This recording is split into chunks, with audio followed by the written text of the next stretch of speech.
काठमाडौँ महानगरपालिकाका मेयर बालेन्द्र शाहले एकाएक आफ्नो सामाजिक सञ्जालमा ओलीलाई सम्बोधन गर्दै अधिकार सम्पन्न बागमती सभ्यताको आग्रह र समन्वयमा काठमाडौँ महानगरले आफ्नो जिम्मेवारी पूरा गर्दै गरेको कार्यप्रति ओलीको धारणा थाहा पाएको जनाएका छन्, जसमा नेकपा एमालेका अध्यक्ष केपी ओलीलाई प्रतिप्रश्न गरेका छन्। उनले सुकुम्बासीले भोगेका 32वटा जाडो किन नदेखेको भन्दै ओलीलाई प्रतिप्रश्न गरेका थिए। ओलीले बागमती किनारका सुकुम्बासी बस्ती हटाउन महानगरले थालेको अभियानप्रति राखेको धारणामाथि सामाजिक सञ्जाल मार्फत बालेनले पटक पटक राज्य संरचनाको नेतृत्व लिँदा ओलीले नदेखेको टिप्पणी गरे। बालेनले आफ्नो स्तम्भमा भनेका छन्, तपाईबाट नै यस्तो धारणा आउनु सामान्य विषय हो, किनभने 2047 यता 14वटा आयोग गठन हुँदा पनि काठमाडौँका सुकुम्बासीको समस्या समाधान गर्न सक्नु भएन। मन्त्री र पटक पटक त्यो पनि 2/3 सरकारको प्रधानमन्त्री समेत हुनुभयो, तर सुकुम्बासीले भोगेको 32वटा जाडो देख्नु भएन। सुकुम्बासीहरू तपाईँका लागि भोट बैंक मात्रै रहे, बरु तिनलाई गुठी आन्दोलन जस्ता आफ्नो स्वार्थ विपरीतका कुराहरूमा प्रयोग गर्नुभयो, त्यो पनि राजनीतिक स्वार्थवश। उनले भन्दै गए, उनले जनता नदीनाला र नेवा सभ्यताको माया भए ओलीको नेतृत्वमा लुहिटी सुन्धारा सकाएर सेतो टावर किन ठड्याउनु भयो भन्दै प्रश्न गरेका थिए। आखिर किन उठ्यो एक्कासी यो विषय र यो विषय पछाडिको इतिहास, वर्तमान र त्यो भित्रको यथार्थ के हो भन्ने कुराको चिरफार नै आजको हाम्रो यस भिडियोको उद्देश्य रहेको छ र साथै तपाईलाई यस पछाडिको सत्य तथ्य र यस भित्रको विराट समस्या आज थाहा हुनेछ। आउनुहोस् आज यसको चिरफार गरौं वा यसको पोस्टमार्टम गरौं। आजको यस महत्त्वपूर्ण भिडियोमा प्रवेश गरौं। सबैभन्दा पहिले कसलाई भन्ने सुकुम्बासी वा सुकुम्बासी के हो, यो अर्थमा यसको चिरफार गरौं। सुकुम्बासी भन्नाले साधारण रूपमा बुझ्दा केही नभएको परिवार हो भन्ने समाज र राज्यको बुझाइ छ, तर त्यो बुझाइ पर्याप्त छैन। सुकुम्बासी 3 प्रकारका हुन्छन्। पहिलो, सुकुम्बासी भन्नाले विकट ठाउँमा आफूसँग भएको थोरै जमिनबाट परिवारको जीवन चलाउन नसक्ने भएपछि सुविधायुक्त क्षेत्रमा बसाइसरी त्यस ठाउँमा रहेको खालीपति ऐलानी जग्गामा बास बस्ने घर बनाई जीविकोपार्जन गरिरहेका नेपाली नागरिकलाई सम्झनुपर्छ। जोसँग जमिन छ तर त्यसको स्वामित्व छैन, त्यस्ता परिवारलाई सुकुम्बासी भनिन्छ। दोस्रो, अव्यवस्थित सुकुम्बासी भन्नाले आफूसँग भएको जमिन कुनै प्राकृतिक प्रकोपबाट विनाश भएको अवस्थामा बस्न अयोग्य वा विकट ठाउँमा केही जमिन भए तापनि आफूसँग भएको जमिनले 10 महिना काम गर्दा 2 महिना खान नपुग्ने भएर अर्थात् बाँदर लड्ने भिरपाखामा भएको जमिन उपभोग गरेर जीवन निर्वाह हुन नसक्ने अवस्थामा भई कुनै खाली पति ऐलानी जग्गा जमिनमा घर बनाई बसोबास गरी जीवन निर्वाह गरिरहेका नागरिकलाई सम्झनुपर्छ। यी नागरिकका हातमा लाल पूर्जा हुन्छ, तर त्यो जमिन बस्न अयोग्य वा उसको जीविकोपार्जन हुन नसक्ने हुन्छ। तेस्रो, भूमिहीन सुकुम्बासी भन्नाले आफू वा आफ्नो परिवार कसैको नाममा आबादी नम्बरी वा ऐलानीपति कुनै पनि जग्गा घर नभएका अर्कैको स्वामित्वमा रहेको जमिन वा घर भाडामा तिरेर वा कुनै सम्झौता गरी जीविकोपार्जन गरेर बसोबास गरेका परिवारलाई सम्झनुपर्छ। यस्ता परिवारको आबादी ऐलानी दुवै ठाउँमा घर जग्गा हुँदैन। यो त भयो सुकुम्बासी भन्ने अर्थ र सुकुम्बासीको मतलबको कुरा। तर अब सुकुम्बासीको उत्पत्ति कसरी भयो, कहाँबाट यो सुकुम्बासी भन्ने जुन कुरा अगाडि आउँदै गयो, यसको बारेमा इतिहासमा जाउँ। इतिहास अध्ययन गर्ने हो भने राजा राम शाहको पालादेखि जग्गा प्रशासनको सुरुवात भई हले पाते कोदाले माटो मुरी बिउ माना पाथी आदिको आधारमा जग्गाको मूल्य तोकी लागत राख्ने काम गरेको पाइन्छ। त्यसै बेलादेखि राम्रो उब्जाउ हुने जग्गा पहुँचवालाले लाने र उब्जाउ नहुने जग्गा पहुँच नभएकालाई छोडेर शोषण गरेको पाइन्छ। त्यही बेलादेखि नै जमिनमाथि विभेदको बीजारोपण भएको देखिन्छ। यो सँगै नेपालमा 1953 सालमा माल अड्डाको स्थापना भएको थियो। यसैगरी जग्गाको सही सिमाना एकिन गर्न 1980 सालमा भक्तपुरबाट कित्ता नापीको सुरुवात भयो। 1996 सालमा काठमाडौँमा नापी कार्यालयको स्थापना भयो र औपचारिक रूपमा जग्गा नापेर राख्ने प्रचलन सुरु भयो। त्यही बेलादेखि वर्षौं जोत्नेहरूको जमिन पहुँच हुनेले नापी गरी उन जग्गा हडपिए। वा 2018 सालबाट त देशभरि माल अड्डाको स्थापना भयो र जग्गा दर्ताको काम देशैभरि सुरु भयो। यसलाई 2021 सालबाट जमिन व्यक्तिको नाममा दर्ता गर्ने काम व्यापक भएको हो। तर जमिनमा दिनरात मेहनत गरी जमिन खनी खोर्सी गरी ढालफाड गरी बसोबास गर्नेले भने जमिन दर्ता गर्न पाएनन्। तिनै परिवार त्यही बेलादेखि सुकुम्बासी बन्न पुगे। 2052 सालदेखि सुरु भएको विद्रोह लगायत विभिन्न राजनीतिक कारणबाट र सेवा सुविधा निश्चित सहर केन्द्रित गरेका लगायत कारणबाट सुकुम्बासीको उत्पत्ति भएको देखिन्छ। त्यसैगरी सन् 1940 मा तराई मधेसमा आबाद खुलेपछि सन् 1950 देखि औलो उन्मूलन भए यता नयाँ बस्ती बस्ने सँगसँगै सुकुम्बासीको इतिहास सुरु भएको मान्न सकिन्छ। खासमा पञ्चायतकालदेखि साझा पहिचान सुकुम्बासीको नाममा आए तापनि वर्तमान चरणसम्म आइपुग्दा यिनका प्राकृतिक या प्राकृतिक फरक फरक छन् र ऐतिहासिक पृष्ठभूमि पनि फरक फरक नै छन्। नेपालमा सुकुम्बासीको कुरा गर्ने हो भने सुकुम्बासी एउटा यस्तो समस्या हो जुन कहिले नटुङ्गिने यात्रा जस्तो भएको छ। सरकारी तथ्याङ्क अनुसार पनि नेपालमा 47 लाख भन्दा बढी सुकुम्बासी छन् र त्यो संख्या बढेर हाल 50 देखि 60 लाखको हाराहारीमा भएको अनुमान गरिएको छ। जसमध्ये करिब 40 लाखको हाराहारीमा सुकुम्बासीहरू तराई मधेसमा बस्छन्। यदि 2051 र 58 को सरकारी तथ्याङ्कले 10 लाख परिवार भूमिविहीन देखाएको छ भने 2071 सालले झन् 4,71,000 झारेर देखाएको छ, जो सही होइनन्। किनकि संयुक्त राष्ट्र संघ लगायतका मानवाधिकार सम्बन्धी प्रतिवेदनहरूलाई आधार मान्ने हो भने नेपालमा 20% जनता भूमि अधिकारबाट वञ्चित छन् र करिब 80% जनताका घरहरू मानव स्वास्थ्यको दृष्टिले बसोबास योग्य छैनन्।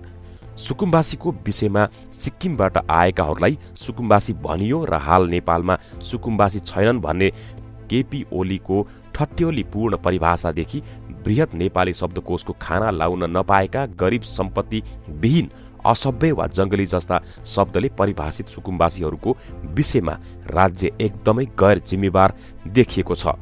नेपालका केही विद्वान भनिएकाहरूको तर्कमा पनि भुटानी शरणार्थी जस्तै गरी कुनै बेला सिक्किमबाट आएकाहरू नेपालमा अरूको खेतीबारीमा किसानी गरी बसेका तर आफ्नो जमिन नभएकालाई सिक्किमवासी हुँदै सुकुम्बासी भनियो र हालको सुकुम्बासी शब्द त्यसकै उपज हो भन्ने चलन छ वा प्रवृत्ति छ।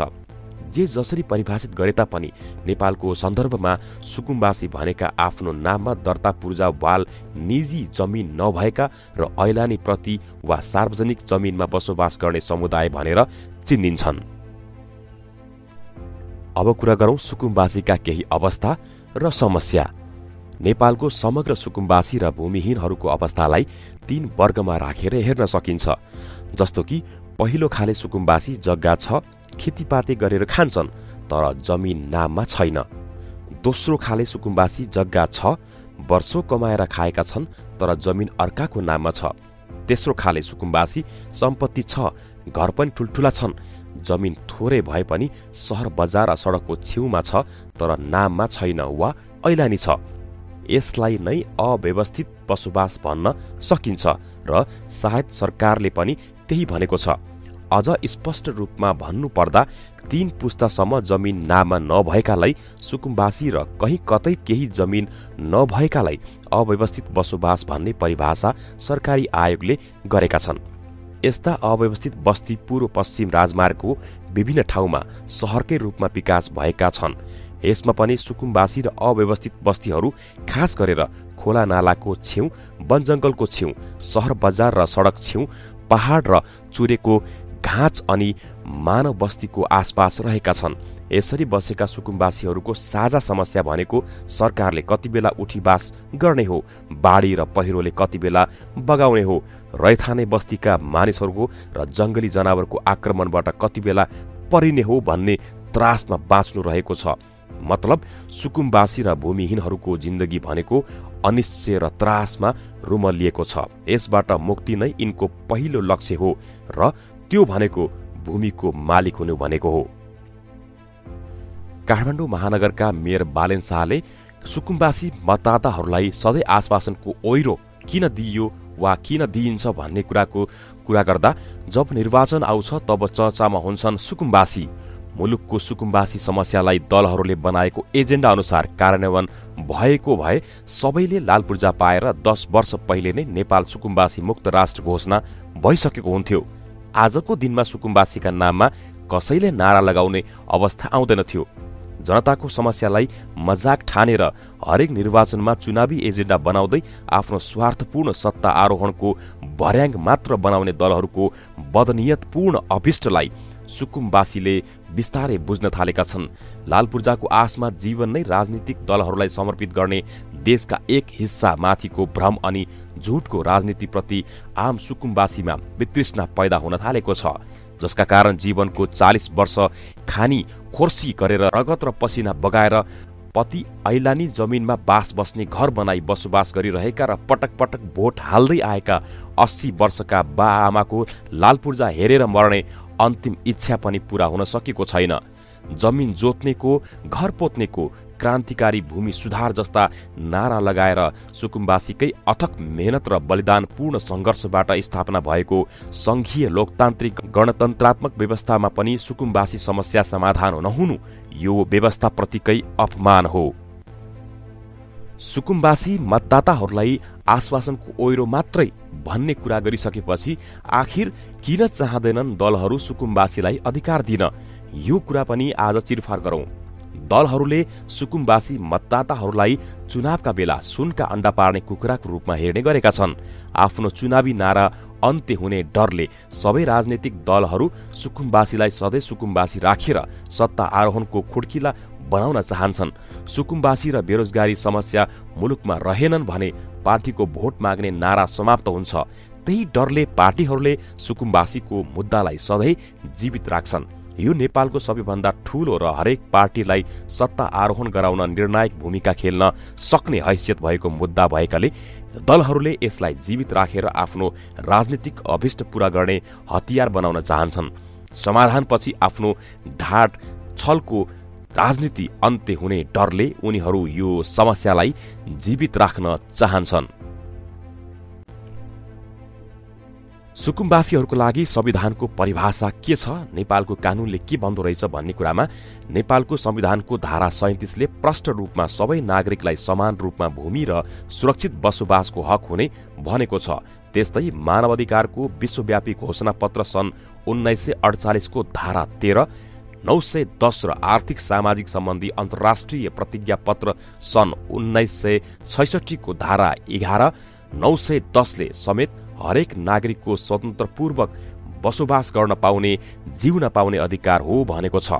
त्यस्ता प्रतिज्ञा पत्रमा नेपालले हस्ताक्षर समेत गरेकोले राज्यले सुकुम्बासीले मागेको अधिकार निशर्त प्रदान गरिदिनु पर्ने थियो, जुन अहिलेसम्म हुन सकेको छैन।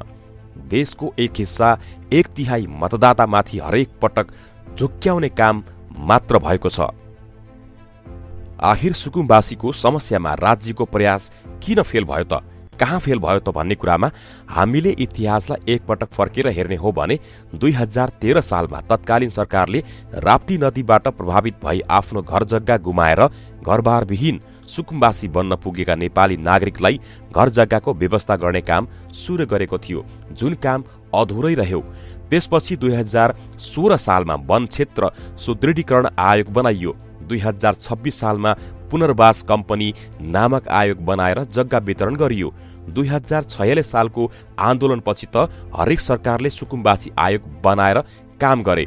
2013 सालदेखि जोड्दा 24 वटा, 2047 पछि जोड्ने हो भने अहिलेसम्म 16 वटा सुकुम्बासी आयोग बने, तर जनताले स्थायी लाल पूर्जा पाउन सकेनन्। कारण थियो ती आयोगहरू जनता सुकुम्बासीलाई अल्मलाउन मात्र चाहन्थे। त्यसभित्र स्पष्ट नीति थिएन पनि, कानून संगत वैधानिकता थिएन। आयोगमा नियुक्ति हुनेहरू सुकुम्बासीको विषयमा जानकार र पीडाबोध भएकाहरू थिएनन्। राज्यको भित्री चाहना लाल पूर्जा दिने थिँदै थिएन वा थिएन पनि। जुन कानूनले लाल पूर्जा दिन छेकेको हो त्यसलाई संशोधन गरिएको थिएन। जमिनको सही वर्गीकरण गरिएको थिएन। यी र यस्ता थुप्रै कमजोरीहरूका कारण विगतमा आयोगका नाममा केही अरब रुपैयाँ खर्च भए पनि ती सबै राज्यका अनुमानित प्रयासहरू फेल भएका हुन्। ती सबैको गतिलो समीक्षा गरेर अब फास्ट ट्र्याक लाल पूर्जा दिने कानून बनाउन लाग्नुपर्छ। आखिर के छ सुकुम्बासीको माग? कुरा गरौं।